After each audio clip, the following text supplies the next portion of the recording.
I was organizing my poetry books when the phone rang. It was an ordinary Tuesday, the kind that gets lost between calendar pages without leaving a mark. I had retired from teaching just 6 months ago and was still trying to find rhythm in my new routine. Mrs. Lawson, this is Thornton and Associates calling from Texas. Texas. My heart immediately raced. Garrett lived in Texas. I regret to inform you that your brother, Garrett Wilson, passed away in the early hours of yesterday. The book I was holding, an anthology of Emily Dickinson, slipped from my fingers. The dull thud against the carpet seemed to echo in the silence that followed. Garrett, my half-brother 15 years my senior, whom I saw so rarely, but who somehow always represented a constant in my life. Someone who knew I existed, who cared, even from a distance. Your presence is requested for the reading of the will next Monday at the Blackwell Wilson Ranch. Will? Why would they call me for that? Probably some formality. Perhaps a personal item Garrett wanted me to have. We hadn't spoken in almost 2 years since his health began to decline after Elaine's death. I booked an economy flight to Dallas and a modest hotel nearby. My retired teacher's salary didn't allow for extravagances, but I needed to say goodbye. While packing my suitcase, I found the last letter Garrett had sent me 3 years ago. Brief, as always, but kind. He asked about my life, mentioned business going well, and there was a line about Mason. I still hope your son realizes the extraordinary woman he has for a mother. Mason. The familiar pain tightened my chest. 10 years without seeing my only child. 10 years of returned birthday cards, unanswered calls, frustrated attempts at reconciliation. After the divorce, Richard poisoned him against me with lies about abandonment and selfishness. How could I have abandoned someone I fought so hard for? The trip to Texas seemed endless. When I finally arrived at the Blackwell Wilson Ranch, I was momentarily breathless. I had visited Garrett only 3 times in my entire life, and the magnitude of the property always impressed me. The main house was a colonial-style mansion with imposing columns and porches that surrounded the entire first floor. Around it, thousands of acres of lush pastures where the famous Hereford cattle grazed peacefully. A man in an impeccable suit greeted me at the entrance. Mrs. Lawson, I'm Maxwell Thornton. Thank you for coming. Please follow me. I was led to a library that occupied the entire west wing of the house. Floor-to-ceiling shelves housed ancient and modern volumes. The central dark wood table was prepared with documents organized in folders. There was no one else in the room. Won't the others be participating? I asked, imagining distant relatives of Elaine's or company executives. There are no others, Mrs. Lawson. The reading of the will is only for you. Confused, I sat in the indicated chair. Thornton adjusted his glasses and began to read the official document in a solemn tone. The first lines were legal formalities that I barely registered until a phrase cut through the air like lightning. I leave the entirety of my assets, including the Blackwell Wilson Ranch, all 500 head of cattle, investments, and bank accounts worth approximately $12 million, to my sister, Audrey Lawson. My entire body froze. Had I heard correctly? There must be some mistake, I whispered. Thornton smiled gently and pushed the will in my direction, pointing to the paragraph in question. There it was, in black and white, my name. There is no mistake, Mrs. Lawson. Your brother was very clear. There is also a personal letter for you. With trembling hands, I opened the envelope he handed me. Garrett's strong, slanted handwriting filled the page. Dear Audrey, if you're reading this, I've left this world. Elaine and I never had children to leave our legacy to, and you are the only true family I have left. Over the years, I've observed how you maintained your integrity even in the most difficult times. You never sought me out for personal gain, even when I know you went through financial difficulties after your divorce. This inheritance is not just a gift, it's a recognition of your character. Use it wisely, live well, and if possible, continue the charitable work that Elaine and I began. With love, your brother Garrett. Tears blurred my vision. Suddenly, I was no longer a retired teacher with a limited budget, but the owner of one of the most important ranches in Texas and a fortune I never dreamed of possessing. What do I do now? I asked, more to myself than to Thornton. Now, Mrs. Lawson, he replied with a slight smile, you begin your new life. The news of Garrett's will spread through the county like wildfire. By the time of the funeral 2 days later, the small church was filled not only with genuine mourners, but also with curious onlookers eager to glimpse the unknown sister who had suddenly inherited the Blackwell-Wilson empire. I stood alone in the front pew, accepting condolences from people I'd never met, each whispering how Garrett had spoken highly of me. Had he? The brother I remembered was reserved, kind but distant. The idea that he had discussed me with these strangers seemed almost surreal. After the service, Thornton hosted a reception at the ranch. I found myself in Garrett's study, now my study, staring at photographs of him and Elaine, their smiling faces at charity galas, on horseback, at cattle auctions, a life I knew nothing about. Mrs. Lawson? A tall man with silver hair appeared at the doorway. Joseph Martinez, head of security. I worked for your brother for 20 years. Please call me Audrey, I said automatically, still uncomfortable with the formality. Mr. Wilson instructed me to give you this after the funeral. He handed me a small tablet. It's access to the ranch's security system. He wanted you to feel safe here. I thanked him, wondering why I would need a security system on a remote ranch. Little did I know how prescient Garrett's concerns would prove to be. That evening, as guests gradually departed, I retreated to the master bedroom, another space that felt like an intrusion into someone else's life. The king-sized bed with its handcrafted headboard dwarfed me. I was about to change into my nightgown when a commotion downstairs caught my attention. Voices, one raised, insistent, one I hadn't heard in over a decade but would recognize anywhere. Mason. My heart hammered against my ribs as I hurried downstairs. There he was, my son, standing in the grand foyer, older, his dark hair now threaded with silver at the temples, but unmistakably the boy I'd raised. The boy who had chosen his father over me and then disappeared from my life completely. Mom. His voice had deepened over the years. His eyes, so like mine, assessed me quickly before scanning the opulent surroundings. I came as soon as I heard about Uncle Garrett. Uncle Garrett, a man he'd met perhaps twice in his life, suddenly an uncle. Mason, I managed, my voice steadier than I felt. This is unexpected. He stepped forward, arms awkwardly opening for an embrace that felt more performed than genuine. I know it's been a while. I should have reached out sooner. A while. 10 years of silence reduced to a while. How did you hear about Garrett? I asked, genuinely curious. It's all over the news. Unknown schoolteacher inherits Blackwell-Wilson fortune. Your picture's even in the Dallas Morning News. His laugh sounded forced. Quite the surprise. Before I could respond, he continued, his voice taking on a concerned tone that didn't quite reach his eyes. Look at this place, Mom. It's enormous. The cattle operation alone is more than one person could handle. He gestured expansively around us. You've never run anything like this. You've never even owned property larger than our old house. I opened my mouth to object, but he pressed on. You're going to need help. Professional help. His expression softened to something practiced. Mom, you're going to need me to help you with all this. The presumption in his tone, the immediate assumption that I was incapable, sparked something inside me.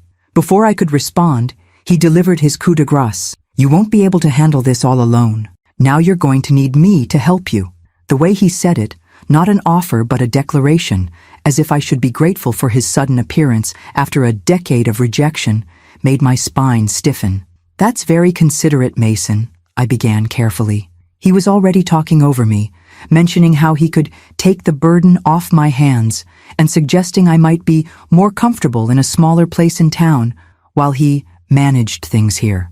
I was about to respond when I noticed Thornton and Martinez had appeared silently in the doorway behind Mason. Their expressions were neutral, professional, but their presence reminded me of something Thornton had mentioned earlier. There were additional provisions in Garrett's will that we hadn't yet discussed. Mason, I said, finding unexpected strength in my voice. Before we discuss any arrangements, I need to finish reviewing the full terms of Garrett's will with Mr. Thornton. As if on cue, Thornton stepped forward, his leather portfolio in hand.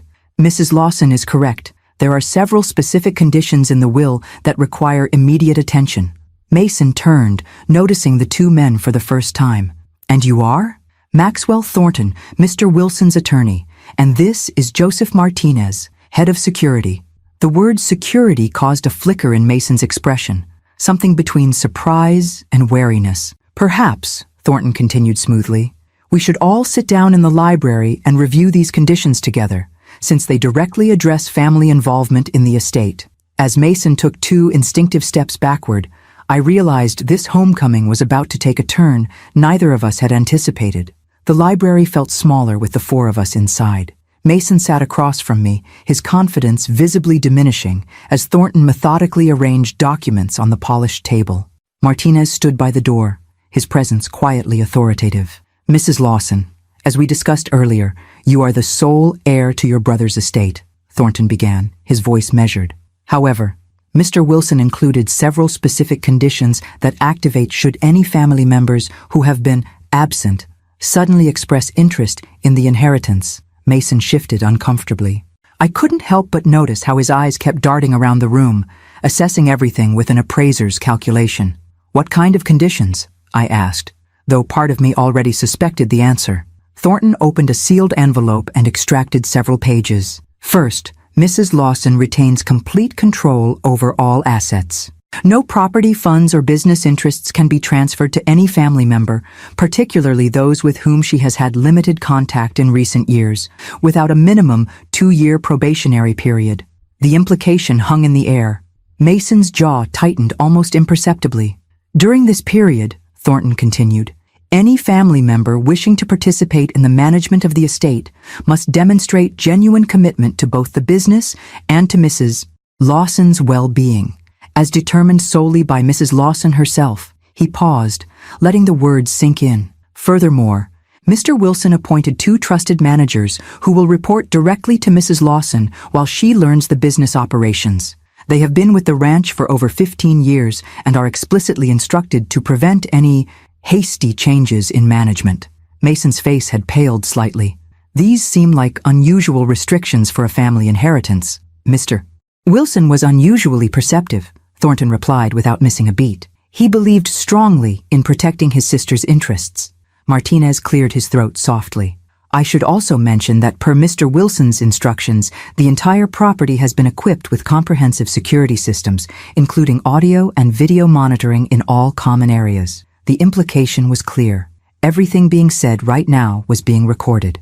Mason stared at Martinez, then at me, clearly recalibrating whatever approach he had planned. He took 2 distinct steps backward, his body language shifting from presumptive to defensive. I'm just trying to help my mother, he said, his voice strained with forced sincerity. After all, we're family. Family, I repeated softly. The word weighted with a decade of unanswered calls and returned birthday cards. Thornton extracted one final document from his portfolio. There is one more element you should be aware of, Mrs. Lawson. Your brother commissioned a comprehensive background report on all potential interested parties following his diagnosis. This information is confidential, but he instructed me to inform you that it exists and contains significant details that would be relevant should anyone contest the will's conditions. I watched as the color drained completely from Mason's face. Whatever was in that report, whatever Garrett had discovered about my son's life during our years of estrangement, was clearly something Mason didn't want revealed. That won't be necessary, Mason said quickly. I have no intention of contesting anything. For the first time since he'd arrived, I truly looked at my son, not through the lens of maternal longing or past hurt, but with clear eyes. The designer watch that seemed too expensive for someone between jobs. The practice charm that never quite reached his eyes. The immediate pivot to financial concerns rather than genuine connection after 10 years apart. What had Richard taught our son during those formative years after our divorce? What values had shaped the man standing before me now? Mason, I said, finding a steadiness in my voice I hadn't known I possessed, I appreciate your concern for my welfare. But Garrett has ensured I have all the support I need while I learn to manage this responsibility. I stood up, surprising myself with my next words. If you genuinely want to reconnect after all these years, I would welcome that, as mother and son, not as business partners or financial advisors. The challenge hung between us. For a moment, something flashed across his face, perhaps a glimmer of the boy I'd raised, the child who once brought me wildflowers, just because, but it vanished quickly, replaced by careful calculation. Of course, he said finally, family first. Always. The hollowness of the statement echoed in the book-lined room. Thornton and Martinez exchanged a glance I couldn't quite interpret. "Where are you staying, Mason?" I asked, suddenly exhausted by the emotional whiplash of the day.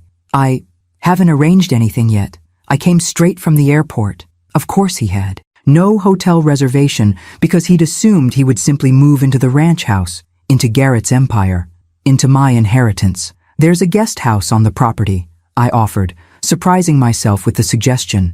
"You're welcome to stay there while you're in town." Hope flickered across his features, quickly masked by casual acceptance. "That would be great, thanks." As Martinez led Mason out to show him to the guest house, Thornton remained behind with me. "Your brother anticipated this scenario with remarkable accuracy," he observed quietly.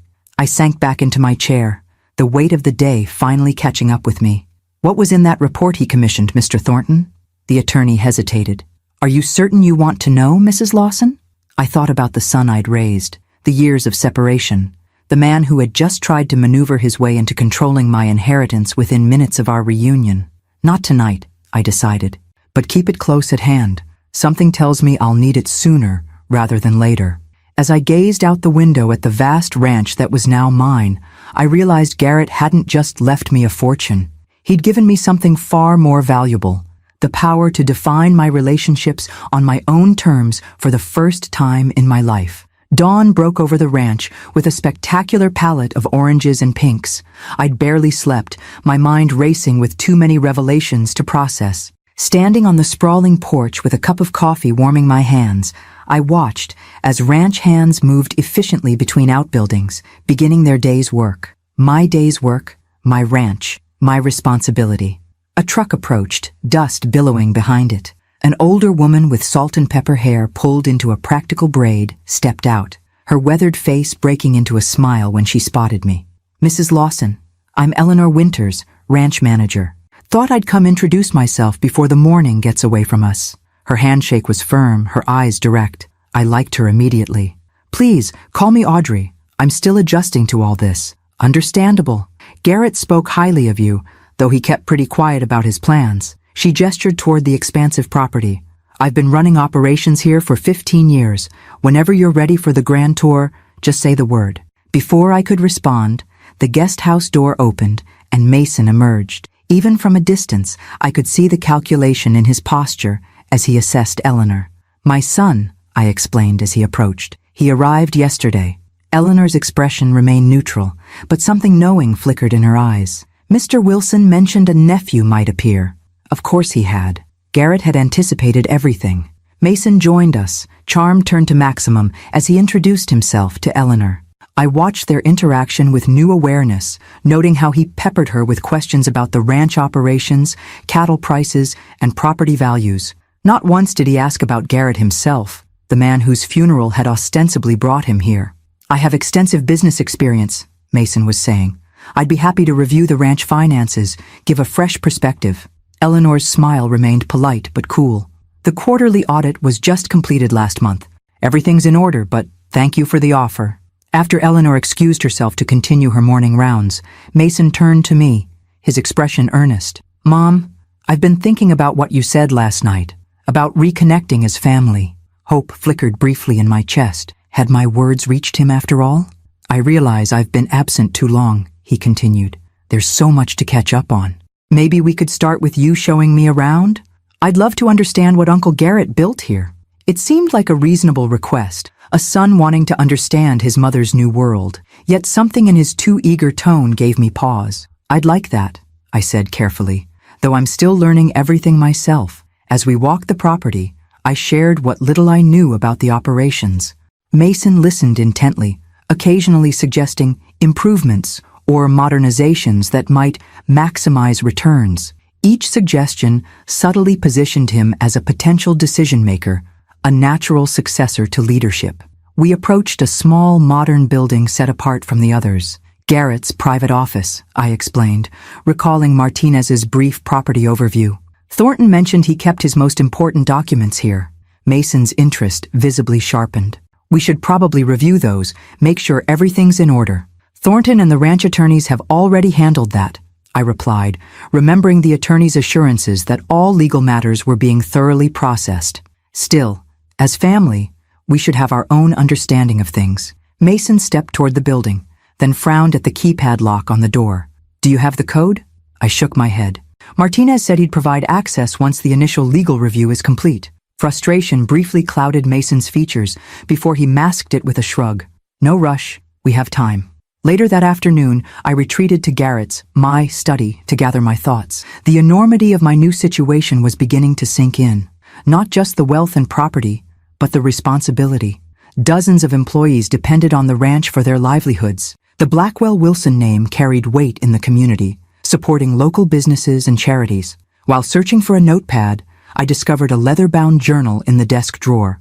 Opening it revealed Garrett's distinctive handwriting, a personal diary spanning the last 5 years of his life. My first instinct was to close it, respecting his privacy, but a glimpse of my own name caught my eye. "Spoke with the investigator about Audrey's son today," read an entry from 2 years ago.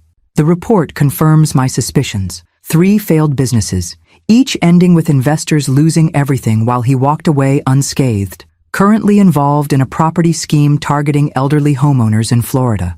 Richard taught him well, it seems. The same charm, the same absence of conscience. My hands trembled as I continued reading. Garrett had been monitoring Mason for years, concerned that my son might someday try to take advantage of me. The diary detailed a pattern of behavior that made my blood run cold. Financial manipulations, broken promises, even a short-lived marriage to a wealthy widow 40 years his senior.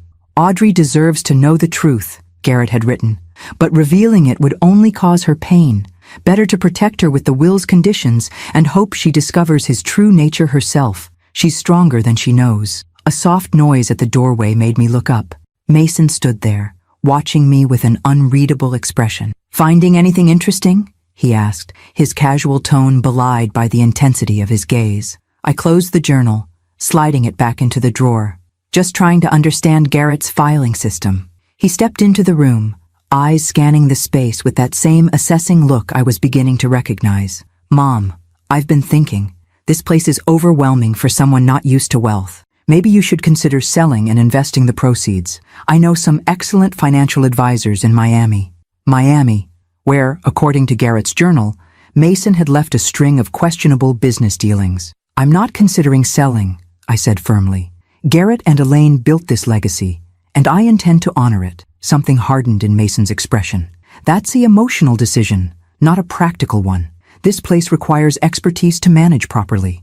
"Expertise I have access to through Eleanor and the team Garrett assembled," I countered, a new resolve strengthening my voice. "I may be new to ranching, but I'm not new to learning, Mason. I taught for 30 years. I know how to educate myself." He stared at me, clearly reassessing.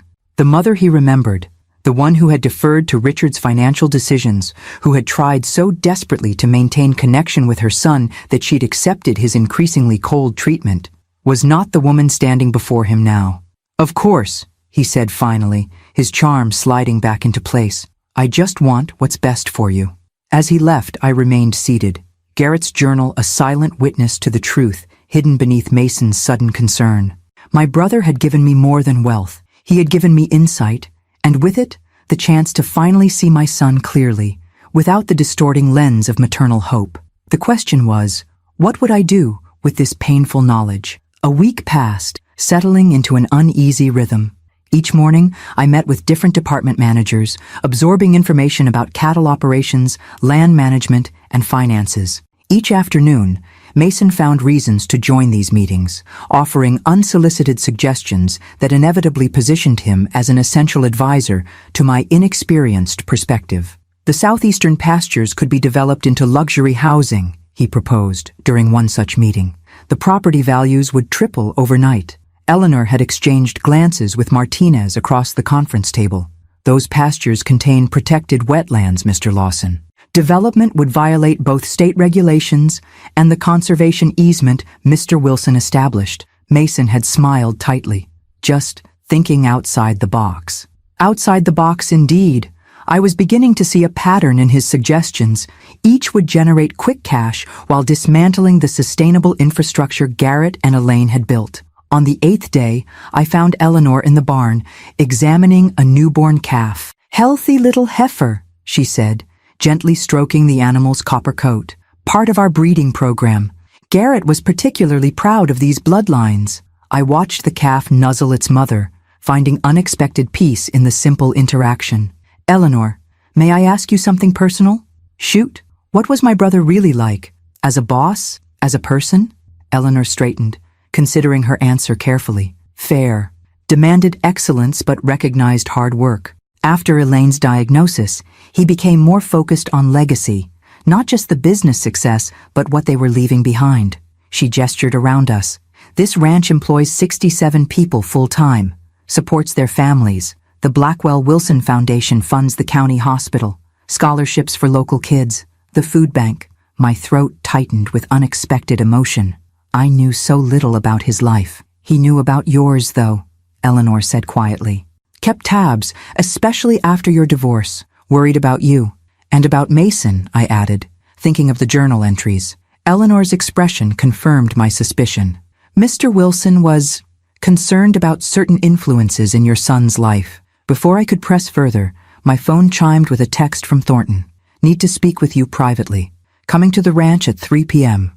The attorney arrived precisely on time, his usual portfolio tucked under his arm. We settled in my study, I was finally beginning to think of it as mine, with the door firmly closed. Mrs. Lawson, I wanted to update you on some financial matters, he began, opening a folder. Our audit has revealed several attempts to access ranch accounts from an unrecognized device. My stomach tightened. Successful attempts? No. The security protocols Mr. Wilson established are quite robust. However, he handed me a printout. The attempts originated from the guest house. Last night between 2 and 4 a.m. Mason, trying to access accounts while I slept. There's more, Thornton continued, extracting another document. Mr. Martinez conducted a routine security sweep of the guest house yesterday during your meeting with the cattle broker. He found this. A photograph showed a sophisticated electronic device partially hidden behind a ventilation grate. A recording device, Thornton explained. Positioned to capture conversations in the main house's study, your study, where you conduct most business meetings. Cold anger washed through me. Not only was Mason attempting to access accounts without authorization, he was spying on my private business discussions. I see, I said, my voice steadier than I felt. What are my options? Thornton outlined several approaches, from direct confrontation to legal action. As we talked, a plan began forming in my mind. Not just a reaction to Mason's betrayal, but a proactive strategy that might address multiple concerns at once. I'd like to make some changes to my will, I said suddenly. Thornton raised an eyebrow. Already? You've only just inherited. Precisely. No one would question me putting affairs in order after such a major life change. I leaned forward. And I'd like to schedule a foundation meeting. I understand Garrett and Elaine were significant philanthropists? Indeed. The Blackwell Wilson Foundation distributes approximately $2 million annually to various causes. Perfect. The pieces were falling into place. One more thing, I added. Is there a particular room in this house where we can be certain of complete privacy? No possibility of external monitoring? Thornton smiled slightly. Mr. Wilson's secure conference room. Regularly swept for devices. Martinez can arrange access. The next morning, I invited Mason to join me for breakfast on the veranda. He arrived looking pleased with himself, clearly interpreting the invitation as progress in his campaign to establish himself as my essential advisor. I've been doing some thinking, I began, pouring coffee into his cup. You're right that I have much to learn about managing this inheritance. His expression brightened visibly. I'm glad you're seeing things clearly, Mom. I only want to help. I know, I said, forcing warmth into my smile. That's why I've scheduled a meeting with the foundation board tomorrow. I thought you might accompany me, see that side of Garrett's legacy. The charity work? He couldn't quite hide his lack of enthusiasm. Sure, if you think it's important. Very important. Apparently, Garrett was deeply involved in community support. I took a sip of coffee, watching him over the rim. I'm also updating my will. Seems prudent, given the circumstances. That caught his attention. His eyes sharpened instantly. Sensible precaution. I'd be happy to recommend some estate planners I know. Thornton is handling it. The preliminary draft should be ready for review tomorrow. I could almost see the calculations running behind his eyes. The foundation meeting, the will review, the implications of both for his access to the fortune he coveted. I appreciate you including me in these decisions, he said, reaching for my hand with well-practiced sincerity. I squeezed his fingers gently, thinking of the recording device hidden in the guest house, the midnight attempts to access accounts, the decade of silence before money entered the equation. "Of course," I replied, matching his sincerity with my own performance. "After all, we're family." As he left for a business call that I suspected involved reporting this promising development to whoever was backing his efforts, I gazed across the ranch that had become my responsibility. The cattle grazing peacefully, the workers moving purposefully between tasks, the land stretching toward the horizon, all of it representing not just wealth, but community, sustainability, legacy. Mason saw only dollar signs. I was beginning to see possibility, not just for myself, but for the good this fortune could do in the right hands. And I was increasingly certain those hands were not my son's. The Blackwell Wilson Foundation headquarters occupied a modest building in downtown Dallas, its simple exterior belying the significant impact of its work. As Mason and I entered the conference room, 8 board members rose to greet us, a diverse group ranging from community leaders to financial experts, all connected by their commitment to Garrett and Elaine's philanthropic vision. "Mrs. Lawson, welcome," said Dr. Helen Chen, the foundation's chairperson. "We've been eager to meet you." I introduced Mason, noting how his eyes scanned the room, likely assessing influence and power rather than the mission statements displayed on the walls: food security, educational access, healthcare equity, environmental conservation. "As you know," Dr. Chen began once we were seated, "your brother established this foundation 20 years ago. We currently oversee 4 major initiatives and dozens of smaller grants throughout the region." A presentation followed, detailing programs that fed thousands of children, provided college scholarships to rural students, supported the county hospital, and protected critical wildlife habitats. The annual budget of just over $2 million was managed with remarkable efficiency, with administrative costs kept below 8%. "Impressive work," I commented sincerely when the presentation concluded. Garrett and Elaine created something truly meaningful. "We're particularly proud of the emergency food program," added Robert Gonzalez, another board member. "It serves over 3,000 families monthly." Mason shifted in his chair, his impatience barely concealed. "All very admirable. But what's the return on investment? Surely these funds could generate more impact if professionally managed." An uncomfortable silence fell over the room. "The return," Dr. Chen said carefully, "is measured in lives improved, Mr. Lawson, not percentage points." Of course," Mason backpedaled smoothly.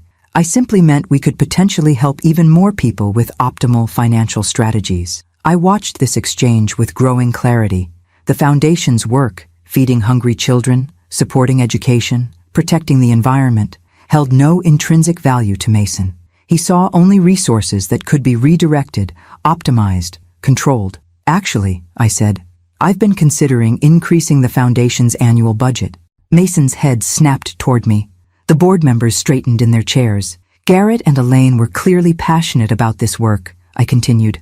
"I'd like to honor that by expanding our impact, particularly in the food security program." "That's very generous," Dr. Chen managed, clearly surprised. "An increased budget would allow us to reach several underserved communities we've identified. Let's discuss specific proposals at our next meeting," I suggested. "For today, I'd appreciate the board's insight on another matter." I outlined a new initiative I'd been contemplating, a sustainable agriculture training program for low-income residents, teaching skills while producing food for the community.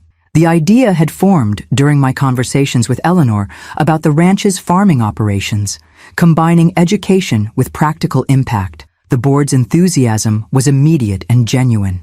Ideas flowed freely: partnerships with local schools, internship opportunities, potential locations. Throughout this discussion, Mason remained conspicuously silent. His earlier engagement evaporated now that money was flowing outward rather than inward. As the meeting concluded, Dr. Chen pulled me aside. "Your brother would be proud," she said quietly. "He always hoped the foundation would grow under new leadership." "I'm still learning," I admitted. "But this feels right." Mason remained unusually quiet during our drive back to the ranch. When he finally spoke, his voice carried a carefully measured tone. "That was quite a commitment you made. Increasing the foundation budget will significantly impact the estate's liquidity. The ranch generates substantial annual income, I pointed out. According to the financial reports, Garrett consistently directed a portion to philanthropy while still growing the core business. But that was Garrett's decision. You're not obligated to continue his charitable interests at the expense of other priorities. The unspoken other priorities hung between us. His priorities, his plans for wealth that had never been his to control. Back at the ranch, Thornton was waiting with the preliminary will I had requested. Mason's demeanor instantly shifted from brooding to attentive as we gathered in the secure conference room, the one place I could be certain our conversation wasn't being recorded by whatever devices he might have planted. This is just a first draft, Thornton explained, distributing folders. We can make adjustments as needed. I watched Mason from the corner of my eye as he scanned the document. His expression remained neutral until he reached the distribution of assets section. Then his fingers tightened almost imperceptibly on the paper. 50% to the Blackwell-Wilson Foundation, he read aloud, unable to completely mask his dismay, for the expansion of existing programs and development of the new agricultural initiative. I confirmed. The remaining assets would be divided between a trust for long-term ranch operations and personal bequests. Mason flipped to the personal bequests section, scanning quickly for his name. Finding it, he relaxed marginally until he processed the details. A conditional bequest, Mason repeated, his voice strained. Subject to demonstration of genuine commitment to the ranch operations and charitable mission, as determined by an independent panel? Similar to the conditions Garrett placed on his will, I noted calmly, ensuring that anyone benefiting from this wealth shares the values behind it. Mason's carefully constructed facade cracked momentarily. He caught himself, forcing his features back into concerned solicitousness. This seems unnecessarily complicated, Mom. Families shouldn't have to prove themselves worthy of inheritance, shouldn't they? I met his gaze directly. What makes someone deserving of wealth they didn't earn, Mason? Blood relation alone? The question hung in the air between us. Thornton, sensing the tension, suggested we review the document individually and reconvene the next day with any proposed revisions. As Mason left, rather abruptly, Thornton gathered his papers with measured precision. An illuminating exercise, he observed once we were alone. Very, I agreed. Though not the final version I intend to implement. The attorney raised an eyebrow, but didn't press for details. Mrs. Lawson, if I may be so bold, you've handled this situation with remarkable composure. Many in your position would be overwhelmed. I considered his words, surprised to realize their truth. Somehow, amid the whirlwind of inheritance, reunion, and betrayal, I had found an unexpected steadiness, a clarity of purpose I hadn't experienced in years. Teaching high school science for 3 decades prepares you for many things, Mr. Thornton, including recognizing when someone is failing a test. The storm broke just after midnight. Not just the thunderstorm that had been building across the Texas sky all evening, but the confrontation that had been brewing since Mason's arrival. I was awakened by Martinez's urgent knock. Mrs. Lawson, there's a situation you should be aware of. In the security office, Martinez showed me live footage from cameras I hadn't known existed.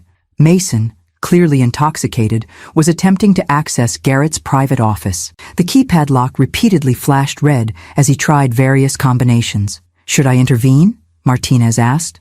Not yet, I decided, watching my son's increasingly frustrated attempts. But stay close. I pulled on a robe and made my way downstairs, rain lashing against the windows as thunder rolled across the property. By the time I reached the connecting path to the office building, Mason had given up on the keypad and was examining the windows for potential entry. Looking for something? I called over the storm's din. He whirled around, rain plastering his hair to his forehead. For a moment, naked calculation showed on his face before he attempted to compose his features. Mom, I was just checking the security. This storm? He gestured vaguely at the building. At midnight? By testing the keypad with multiple codes? His expression hardened, the pretense dropping away like a discarded mask. You've been watching me. Garrett watched over this ranch carefully. I'm simply continuing his practices. Lightning illuminated the space between us, thunder following almost immediately. We were both getting soaked, but neither moved toward shelter. Why are you really here, Mason? I asked, the question I'd been holding back since his arrival finally breaking free. After 10 years of silence, why now? You're my mother, he replied automatically. I heard about Uncle Garrett. Stop. My voice cut through the rain. No more lies. No more manipulation. The truth, Mason. For once. Something shifted in his expression. A calculation. A decision. When he spoke again, his voice had lost its practiced warmth. Fine. The truth? I'm here because you suddenly have something worth my time. He gestured toward the main house. All this. The money. The property. Assets that should rightfully come to me eventually anyway. The cold honesty was almost refreshing after days of pretense. And the 10 years before? The returned birthday cards? The ignored calls when I tried to maintain some relationship? He shrugged, water streaming from his shoulders. What was the point? You had nothing I needed. The words should have devastated me. Strangely, they didn't. Perhaps I'd already accepted this truth in my heart long before he confirmed it aloud. Did your father teach you that? That people are only valuable for what they can give you? Dad taught me to be practical, Mason countered. To recognize opportunity and seize it. To stop wasting time on emotional attachments that offer no return. Richard's influence distilled to its poisonous essence. My ex-husband had always valued transactions over relationships, seeing people as either assets or obstacles. Now his worldview spoke through our son's mouth, shaped by years of calculated mentorship. And this? I gestured toward Garrett's office. Breaking in is practical? I need to see the financial records myself, he admitted, dropping all pretense now. Your little will stunt today made it clear you're planning to divert assets to strangers instead of your own son. I have investors waiting on my confirmation that I can deliver what I promised. Investors? The pieces clicked into place. You've already leveraged your supposed inheritance, haven't you? Made commitments based on money you don't control. His silence was confirmation enough. How much do you owe, Mason? Lightning flashed again, illuminating the desperation that briefly crossed his face. Enough that I can't go back to Miami without a solution. At last, the truth, not just opportunism, but necessity had driven his sudden reappearance. Not a son seeking reconciliation, but a desperate man fleeing consequences. I could help you, I said quietly. Not with control of the ranch or foundation, but enough to clear your debts. Hope flickered across his features, quickly replaced by suspicion. In exchange for what? Honesty. A genuine attempt at rebuilding some kind of relationship. Not as business partners, or as manipulator and target, but as mother and son. He stared at me through the rain, weighing options, calculating advantages. When he finally spoke, his voice held a trace of the little boy I'd once known. Uncertain, unguarded. I don't know how to do that anymore. Neither do I admitted. But we could try. For a moment, something like genuine emotion crossed his face. Then the mask slipped back into place, his expression hardening. And if I'm not interested in your terms, if I contest the will, make legal claims as your only child, then you should know that Garrett left extensive documentation of your activities in Florida. The investment schemes, the elderly victims, all of it. I hadn't wanted to use this leverage, but he'd left me no choice. Martinez has already provided copies to the relevant authorities as a precaution. Mason went completely still. You're bluffing. Am I? Your father taught you practicality. My brother taught me protection. I softened my tone. It doesn't have to end this way, Mason. We have choices. The rain continued to fall between us, years of distance condensed into feet of storm-swept darkness. When he finally responded, his voice was cold with finality. You've changed. Yes, I acknowledged. I have. He turned without another word, stalking back toward the guest house. I watched him go, the weight of maternal grief balanced against the certainty that I had finally seen my son clearly, without illusion or desperate hope coloring my perception.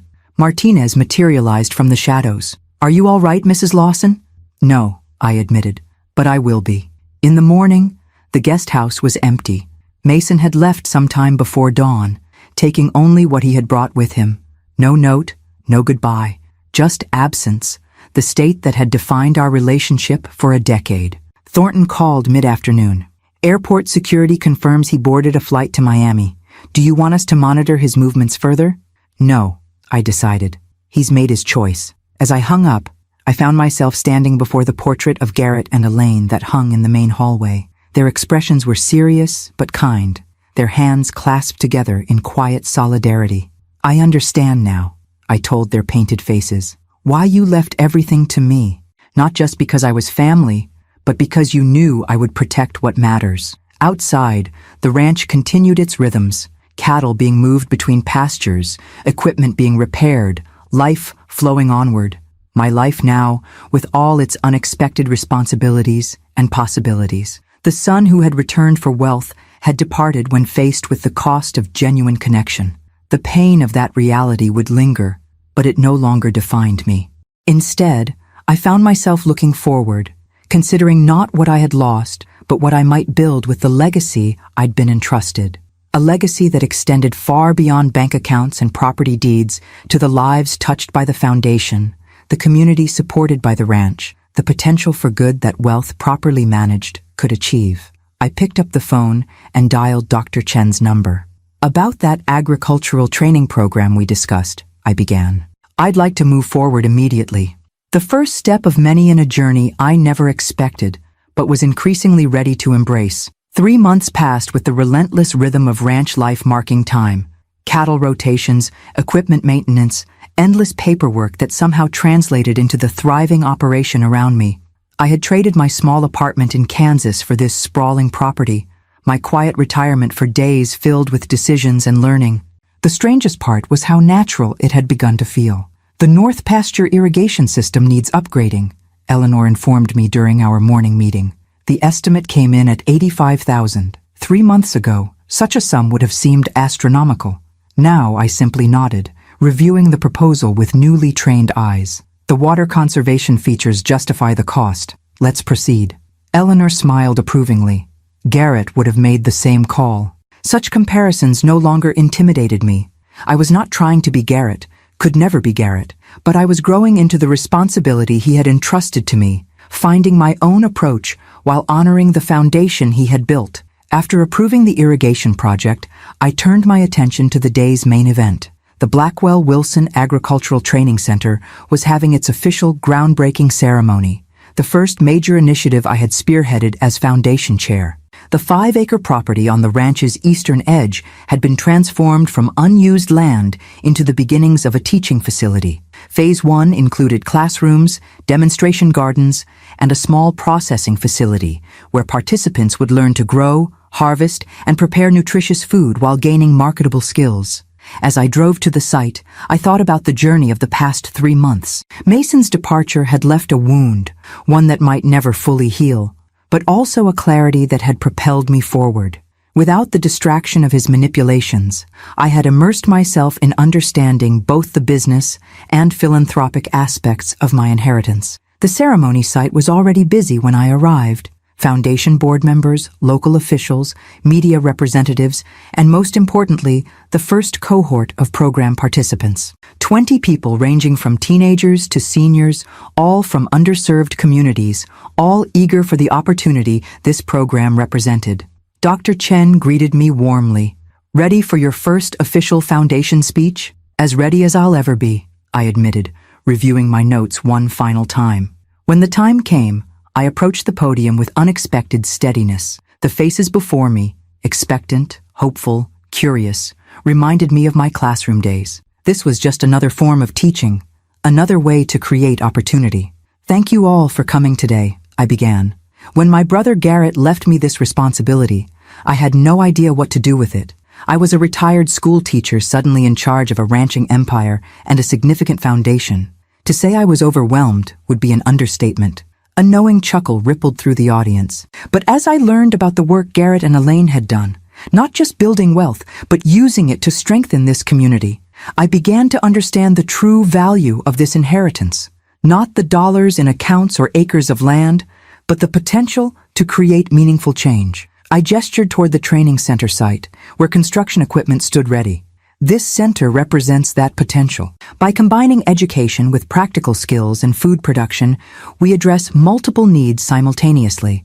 Participants gain valuable training and certification. The community gains locally grown food for schools and food banks.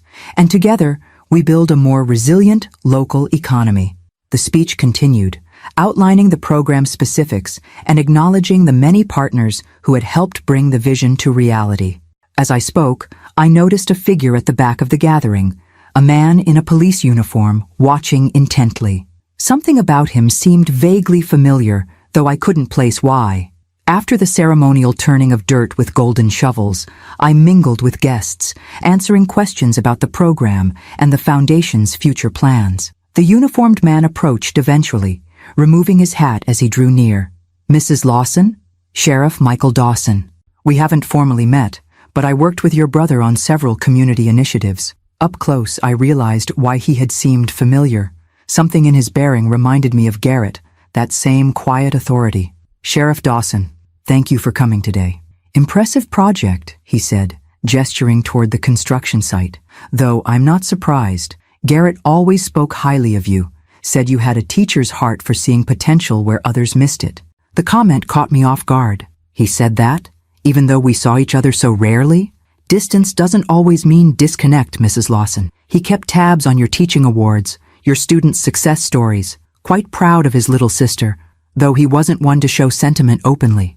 Something warm unfurled in my chest, the realization that while I had been living my modest life in Kansas, my brother had been watching from afar, seeing value in my work that had nothing to do with financial success. "I wish I'd known him better," I admitted.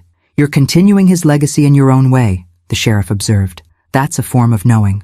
After the ceremony concluded, I returned to the main house, my mind still processing the sheriff's revelations. In my study, truly mine now, reorganized to reflect my own preferences, I found myself opening Garrett's journal again, this time reading not for information about Mason, but for glimpses of my brother's thoughts about me. Audrey received another teaching award, read an entry from 5 years earlier. Regional recognition for her science program, always the quiet achiever, making difference without fanfare. Reminds me of Mother in that way. Another, dated shortly after my divorce. Richard continues to poison the boy against her. Infuriating to witness. Considered intervention, but Audrey needs to navigate this herself. Strength is there, though she may not recognize it yet. And most poignantly, an entry from his final year. Made decision about the will today. Elaine agrees completely. Audrey is the right choice, not because she needs the money, but because the money needs her perspective. What we've built should serve purpose beyond accumulation. She understands that instinctively, values what truly matters. The board will resist initially, but they'll recognize it too, given time. Tears blurred my vision as I closed the journal. All those years I thought myself disconnected from my brother's life. He had been watching, evaluating, ultimately entrusting me with everything he valued most, not as a charity case, but as someone he genuinely believed would honor and extend his legacy. The realization shifted something fundamental in how I viewed my role here, not as an accidental heiress struggling to manage an unexpected burden, but as the deliberately chosen steward of something precious, chosen specifically for qualities I possessed but had never fully valued in myself. That evening, I sat on the ranch house porch, watching sunset paint the sky in brilliant oranges and pinks. Ranch hands were returning from distant pastures, horses and ATVs kicking up small dust clouds along the access roads. In the distance, cattle moved like dark shadows against the golden landscape. My landscape now, my responsibility, my opportunity to create meaning from abundance. The phone in my pocket vibrated. A text message from an unknown Miami number. "Need to talk. Things complicated here. M. Mason." After 3 months of silence, reaching out now. The old me would have responded immediately, desperate for any connection with my estranged son. The new me considered more carefully what healthy boundaries might look like, what conditions might need to be established before any conversation could be productive. I set the phone aside without responding, not as rejection, but as thoughtful pause. Tomorrow would be soon enough to decide how or whether to re-engage with the son who had walked away when manipulation failed. Tonight was for appreciating how far I had come in my own transformation from uncertain inheritor to purposeful steward. The Texas stars emerged one by one as darkness claimed the land, each pinpoint of light a reminder of possibility in vastness. I breathed deeply, filled with unexpected contentment and the quiet certainty that I was exactly where I was meant to be. "The Miami police have no record of him at that address for the past month," Martinez reported, closing his notebook. "Landlord says he left owing 3 months' rent. 6 months had passed since Mason's text message. My cautious response, offering to speak by phone but not providing financial assistance without a clear plan, had been met with silence. Now, concerned despite everything, I had asked Martinez to discreetly check on my son's whereabouts. His last known employer hasn't seen him either, Martinez continued, but there's a rumor he became involved with some real estate investors with questionable business practices. The implications hung in the air between us. Garrett's journal had detailed Mason's pattern of dubious financial ventures. It seemed he had continued down that path after leaving Texas. "Thank you for checking," I said, pushing aside maternal worry to focus on the day ahead. "Let me know if you learn anything more." Today marked a milestone, the first harvest from the Agricultural Training Center. What had begun as a concept 6 months ago was now a thriving reality. 2 acres of vegetables cultivated using sustainable methods, a small orchard beginning to establish itself, and 20 graduates already employed in agriculture-related positions throughout the county. I drove to the center, still marveling at how quickly the project had progressed from groundbreaking to functional facility. The main building, a practical structure with classrooms, processing areas, and administrative offices, was surrounded by neatly tended demonstration gardens. Solar panels gleamed on the south-facing roof, part of our commitment to environmental sustainability. Dr. Chen met me at the entrance, clipboard in hand. "The local news crew is already here. They want to interview you about the food bank partnership." The partnership was my proudest achievement, a system where program participants grew food that went directly to community members in need, creating a direct connection between learning and meaningful impact. The first delivery, over 2,000 pounds of fresh produce, was scheduled for today. As we walked toward the harvesting area, I spotted a familiar figure among the workers. Sheriff Dawson, dressed in jeans and a work shirt rather than his uniform, helping load crates of vegetables into a delivery truck. "Michael volunteered his Saturday," Dr. Chen explained, following my gaze. "He's been one of our most consistent supporters." Over the past months, the sheriff had become a regular presence at foundation events and ranch functions. Our professional relationship had gradually evolved into friendship, his dry humor and straightforward manner a welcome counterpoint to the complexities of my new life. His insights about the community helped shape foundation priorities, while his stories about Garrett offered glimpses of my brother I would never otherwise have known. After completing the television interview, still an uncomfortable experience despite increasing practice, I joined the Harvest volunteers. There was something deeply satisfying about physical work, after days of meetings and paperwork, about dirt under my fingernails, and tangible results. "Impressive yield for first harvest," Michael commented, appearing beside me with empty crates for the tomatoes I was picking. "Garrett would be pleased." "I think he would," I agreed. "Though I'm still finding my own way with all this. That's precisely why he chose you," Michael said, continuing our ongoing conversation about my brother's decision. He didn't want a carbon copy to maintain status quo. He wanted someone who would bring new perspective. As we worked side by side, I found myself sharing my concerns about Mason, the cryptic text, the subsequent silence, Martinez's worrying report. "Complicated situation," Michael acknowledged. "Parental love doesn't simply vanish because a child makes poor choices. I keep wondering if there was something more I could have done, during the divorce or after. Some way I could have prevented Richard's influence from shaping him so completely." Michael considered this as he loaded tomatoes into crates. "My oldest went through a phase where he wanted nothing to do with me. Different circumstances, teenage rebellion rather than parental manipulation, but the pain of rejection felt the same." "How did you handle it?" I asked, curious about this glimpse into his personal life, something he rarely volunteered. "Maintained open door, clear boundaries, let him know love remained constant, even when his behavior was unacceptable." He shrugged slightly. "Eventually he found his way back. Different relationship than before, but solid in its own way." His words offered perspective without easy reassurance, exactly what I needed. The harvest continued throughout the morning, culminating in a community lunch where program participants, foundation board members, and volunteers shared food prepared from the center's first crops. Sitting at long tables under shade trees, people from vastly different backgrounds connected through the simple act of breaking bread together. This, I realized, was Garrett and Elaine's true legacy, not the wealth itself, but its potential to build community, to connect people who might otherwise remain separated by economic circumstance. My role as steward was not just managing assets, but nurturing these connections, these possibilities for meaningful impact. As the event wound down, Eleanor approached, her expression uncharacteristically concerned. "Mrs. Lawson, there's a situation at the main house. Martinez asked me to let you know discreetly." My first thought was of Mason. "What kind of situation?" "Your son has arrived," she confirmed my suspicion. "Apparently in some distress. Martinez has him in the guest house and thought you'd want to be informed before returning." Michael, overhearing, offered to drive me back. "I can stay or go, whatever you prefer," he added, his tone making it clear the choice was entirely mine. "Stay," I decided. I might need the perspective. The drive back to the main property was tense with anticipation. Mason's unexpected appearance after months of silence, described as in distress, suggested trouble rather than reconciliation. Martinez met us at the main house, his professional demeanor firmly in place. "Mr. Lawson arrived approximately 40 minutes ago. He appears disheveled, possibly under the influence of substances. He's demanding to see you immediately." "Financial demands?" I asked, mentally preparing myself. He wasn't specific, just insistent about speaking with you alone. I exchanged glances with Michael, whose subtle nod conveyed both support and caution. "I'll see him in the library," I decided. "Martinez, please remain nearby.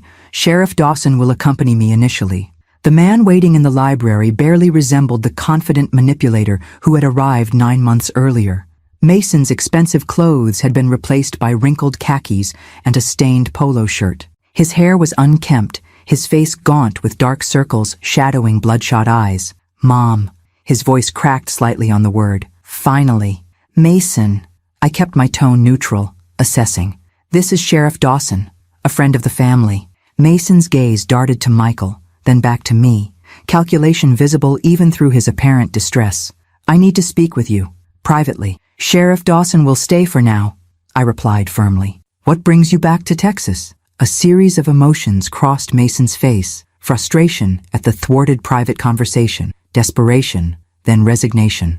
"I'm in trouble," he finally admitted. "Serious trouble." "Legal trouble?" Michael asked, his tone professional rather than accusatory. Mason hesitated, then nodded. "The investment group I was working with in Miami. There are investigations. Securities fraud allegations. I didn't know what they were doing, not really, but my name is on documents." The story unfolded in fragments. A scheme involving foreign investors, falsified property valuations, millions in misappropriated funds. Mason claimed peripheral involvement, insisting he was merely the face for client relations, unaware of the fraudulent back-end operations. Whether this limited culpability was truth or convenient fiction remained unclear. What was evident was his desperation. "They're looking for scapegoats," he concluded. "And with my history, previous ventures that ended problematically, previous victims," I corrected gently but firmly. He flinched but didn't argue the point. "I need help, legal representation, somewhere to stay while this gets sorted out. Not 'I've missed you,' or 'I'm sorry for how I left,' or any acknowledgement of our last painful encounter. Just need, presented with the expectation that maternal obligation would override all previous betrayals." Michael remained silent, his presence a grounding force as I considered my response. The son before me was in genuine trouble. That much was clear. But his approach remained transactional, viewing me primarily as a resource rather than a person with legitimate feelings and boundaries. "I'll need to consider what help I can appropriately offer," I said finally. "You can stay in the guest house tonight while I consult with the ranch's legal team." Relief flooded his features. "Thank you. I knew you'd understand." "Understanding and enabling are different things, Mason." I maintained steady eye contact. "Any assistance would come with conditions: complete honesty, accountability, professional counseling to address the patterns that keep leading you to these situations." The relief faltered, replaced by calculation once again. "Of course, whatever you think is necessary." As he left with Martinez to return to the guest house, Michael remained silent, waiting until we were alone before speaking. "Complicated," he observed simply. "Very." I sank into a chair, emotional exhaustion suddenly catching up with me. He's still seeing me as a means to an end, rather than reconnecting as family. True, but he came here rather than disappearing completely. That's something. I considered this perspective. "You think there's hope for genuine change?" Michael chose his words carefully.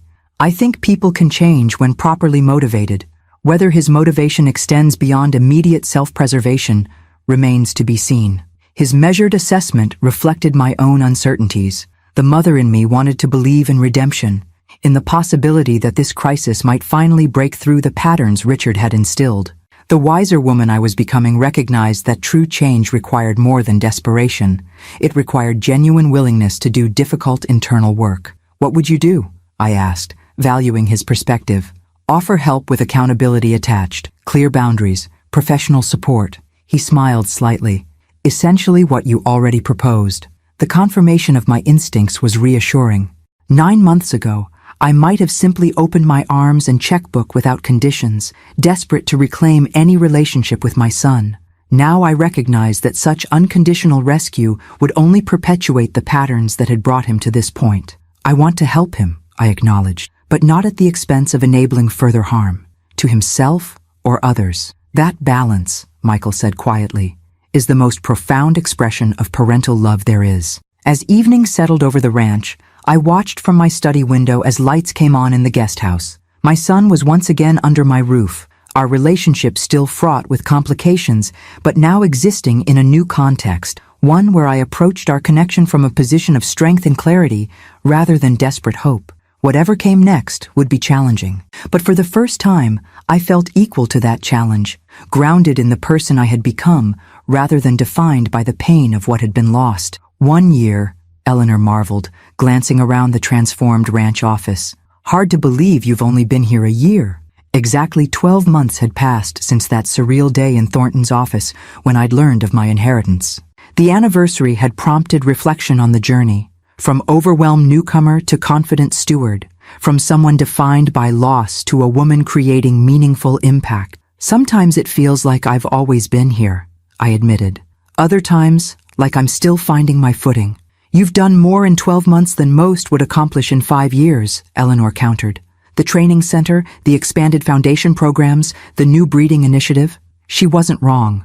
The agricultural center now served 60 participants annually, providing skills training while supplying fresh produce to 3 county food banks. The foundation had increased its annual giving by 30% while maintaining responsible fiscal management.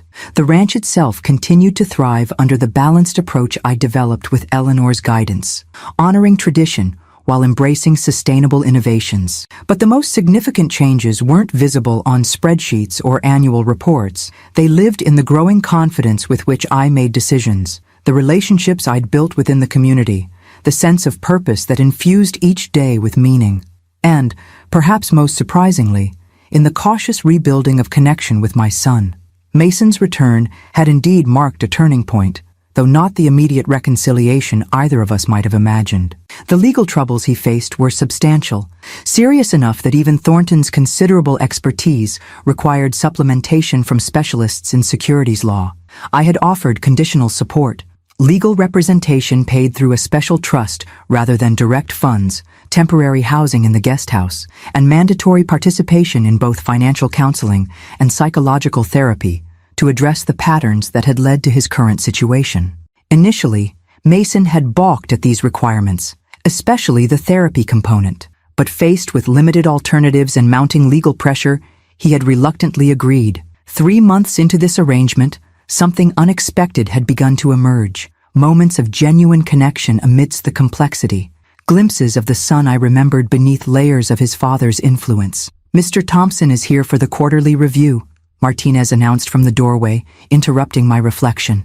Thornton entered with his customary professional demeanor, though our months of working together had softened the formality between us. "Mrs. Lawson, the foundation audit is complete, exemplary results across all metrics." We settled into reviewing the detailed reports, financial performance, program outcomes, administrative efficiency. The numbers told a story of thoughtful stewardship and meaningful impact, of resources directed toward genuine community needs rather than simply perpetuating wealth for its own sake. "I have something else to discuss," Thornton said as we concluded the review. "A personal matter.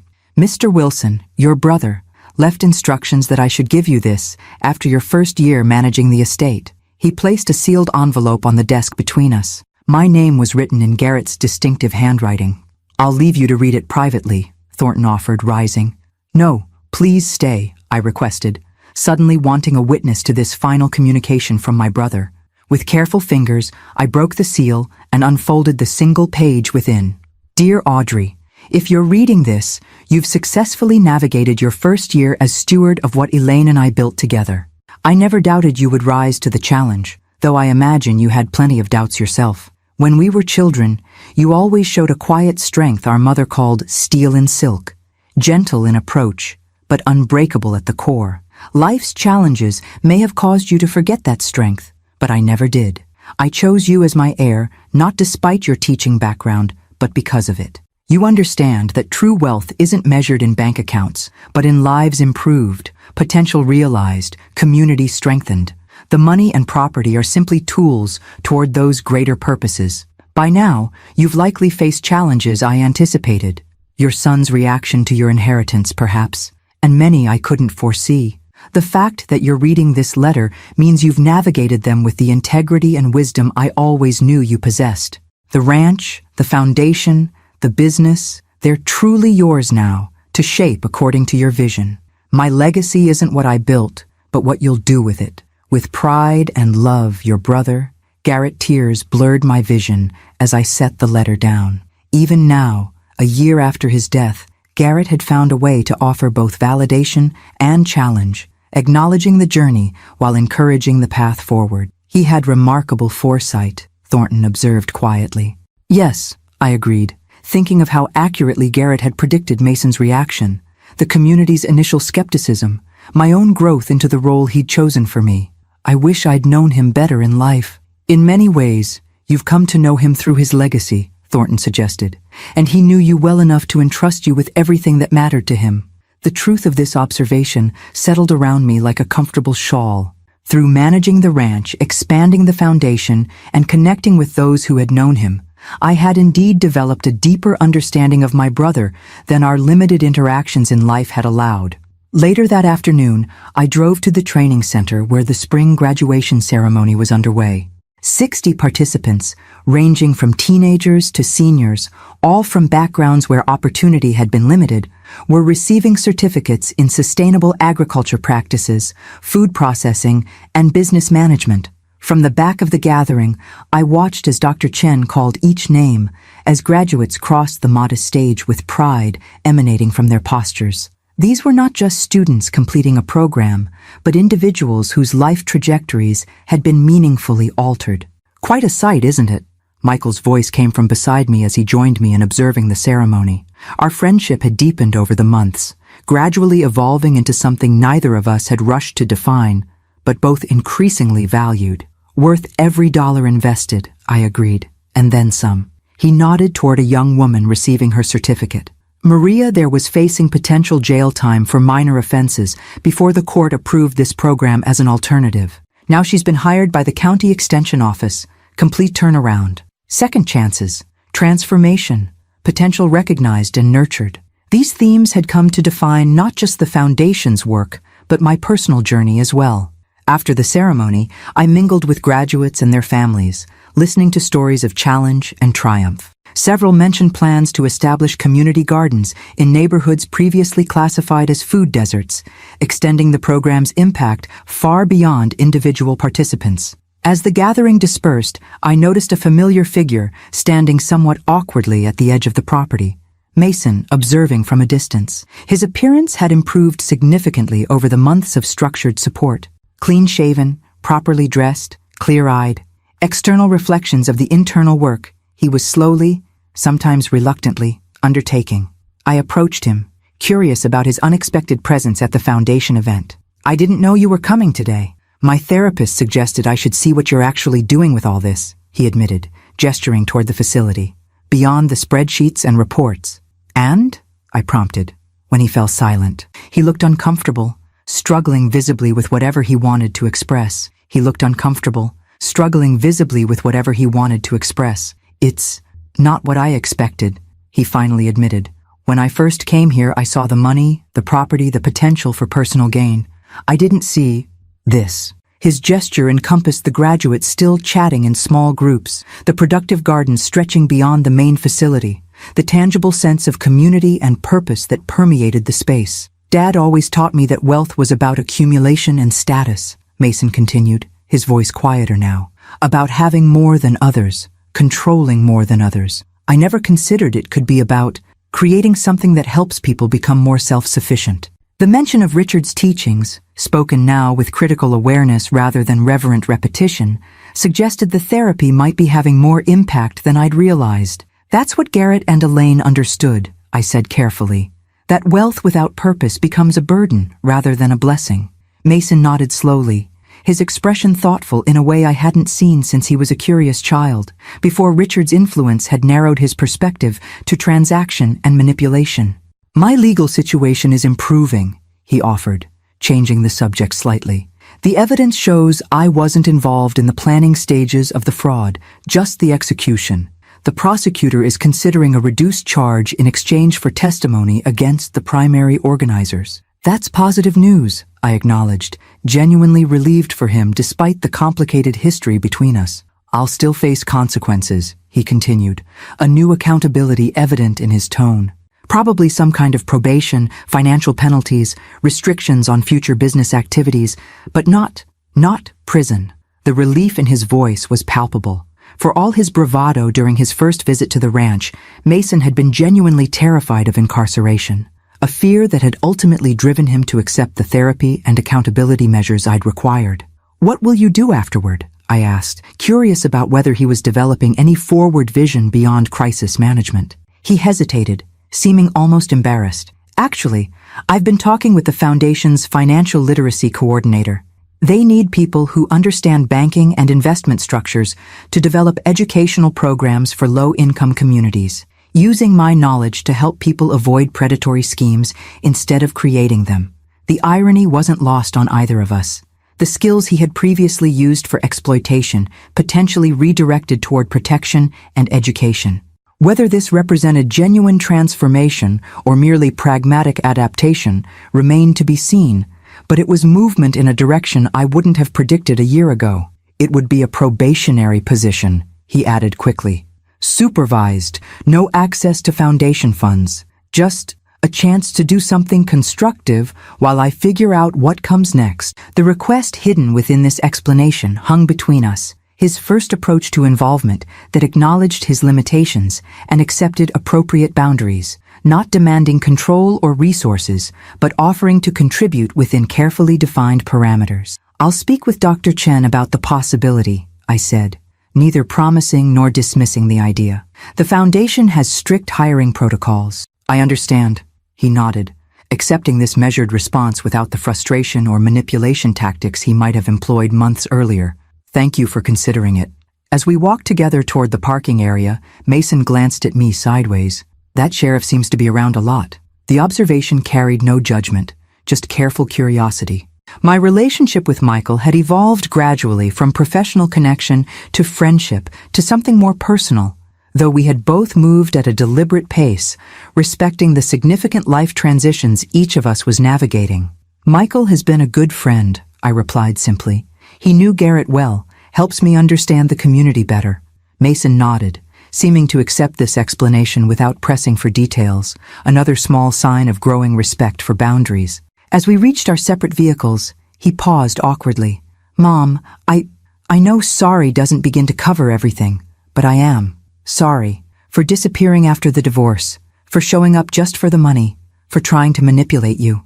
The apology, while imperfect, held a genuineness I hadn't heard from him in years, not a tactical maneuver, but a halting step toward accountability. Thank you for saying that, I acknowledged, neither dismissing the apology nor offering instant absolution. We have a long road ahead to rebuild trust, but this is a start. He nodded, accepting this measured response as fair.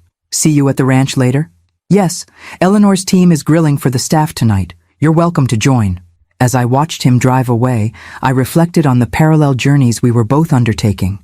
Mine from uncertain inheritor to confident steward. His from manipulator to someone cautiously exploring more constructive possibilities. Neither transformation was complete or guaranteed, but both represented movement towards something healthier than where we had begun.